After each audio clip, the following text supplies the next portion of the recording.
Gujarati cinema 23 October 2026ના રોજ થિયેટરમાં release થઈ રહેલી ફિલ્મ ડમરૂ સાથે એક તાજગીસભર પારિવારિક મનોરંજક ફિલ્મ રજૂ કરવા માટે તૈયાર છે.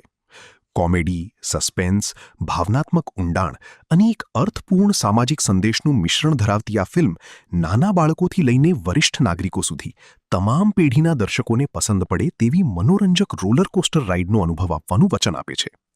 ગુજોત્સવ પ્રોડક્શન અને વ્રજ ફિલ્મ્સના બેનર હેઠળ રમેશ પ્રજાપતિ, કૃપા સોની અને સંજય સોની દ્વારા નિર્મિત ડમરૂ ફિલ્મનું નિર્દેશન હાર્દિક જે પરીખ દ્વારા કરવામાં આવ્યું છે અને તેની વાર્તા ઋષિકેશ ઠક્કર તથા નીરવ જોશી દ્વારા લખવામાં આવી છે.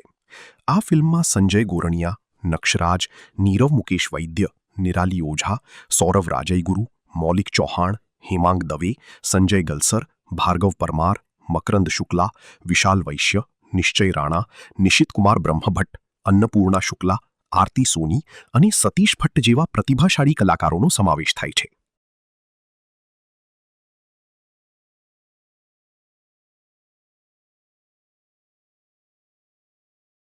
છે અને દે ધનાધન ભાગમ ભાગ એવી એકદમ ફૂલ કોમેડી, એટલે પબ્લિકને એટલી બધી મજા પડશે કારણ કે બધા જ જે એક્ટર છે બધા જ કોમેડી એક્ટર, એટલે તમને ગુજરાતી પિક્ચરમાં કોમેડી જોવા માટે જ પબ્લિક થિયેટર સુધી આવતી હોય છે, માઇન્ડ ફ્રેશ કરવા માટે.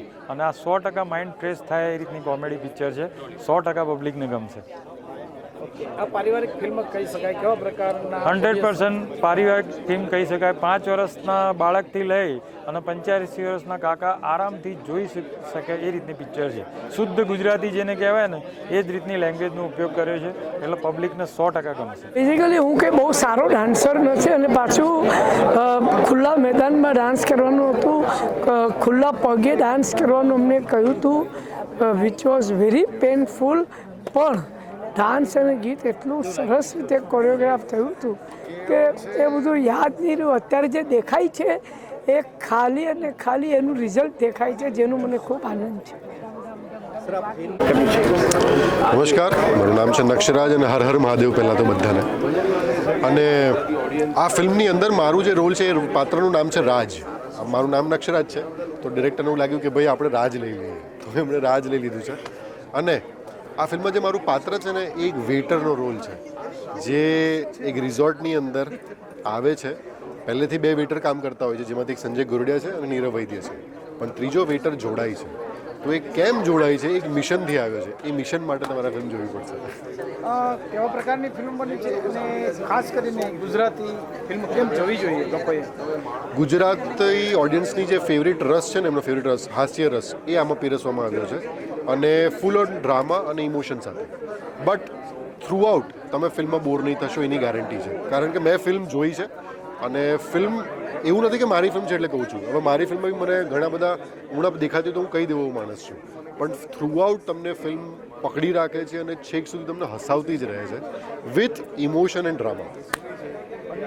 શ્રાવણ માસ છે જ્યારે તમે મહાદેવના ડમરૂ ઉપર એક ગીત રસપ્રદ રજૂ કર્યું છે, તો એના વિશે શું? શિવજીની ઉપરના ડમરૂનું સોંગ જ નહોતું ગુજરાતી ભાષામાં, તો પહેલી વાર અમને એવું થયું કે યાર આ સોંગને આપણે કંઈક બનાવીએ સારું.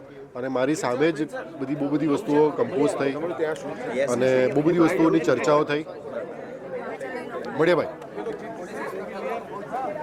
સો ડમરૂની સોંગની વાત કરું તો ડમરૂનું સોંગ ફર્સ્ટ ટાઈમ ગુજરાતી ભાષામાં બની રહ્યું છે. ડમરૂ પર સોંગ નથી બન્યું શિવજીનું. So first time we are creating a song કે જે લોકોને નાચવામાં બહુ મદદરૂપ થશે. અને શ્રાવણના પવિત્ર માસમાં જે લોકો ભક્તો અત્યારે ભક્તિમાં વિલીન થયા છે ને, એ લોકો જીવવાને સાંભળશે ને, તો હું ગેરંટી આપું છું, કાનમાં નાખીને એકવાર સાંભળજો, તમે ઊભા થઈને નાચી લેશો. એકચ્યુઅલી આ મારી 5મી મૂવી છે ડમરૂ. સોંગ અમે લોકોએ મહાદેવીનો તહેવાર ચાલે છે, શિવરાત્રિનો તહેવાર ચાલે છે, એટલે અમે એક સારા લેવલને એક શિવજીનું એક સોંગ બનાવવા માગતા હતા. અને પ્રમોશનલ સોંગ બી એક બનાવવાની ઈચ્છા ફૂલ હતી અમારા લોકોની. એટલે અમે વિચાર્યું કે પ્રમોશનલ સોંગ કોઈ બીજું કોઈ સોંગ લઈને સેટ કરીએ, એના કરતાં તો આપણે મહાદેવજીના સોંગને લઈને જ પ્રમોટ કરીએ. એટલે અમે એ રીતે વિચાર કર્યો કે આ સોંગ અમે એ રીતે બનાવીએ સારા લેવલ. ઓકે.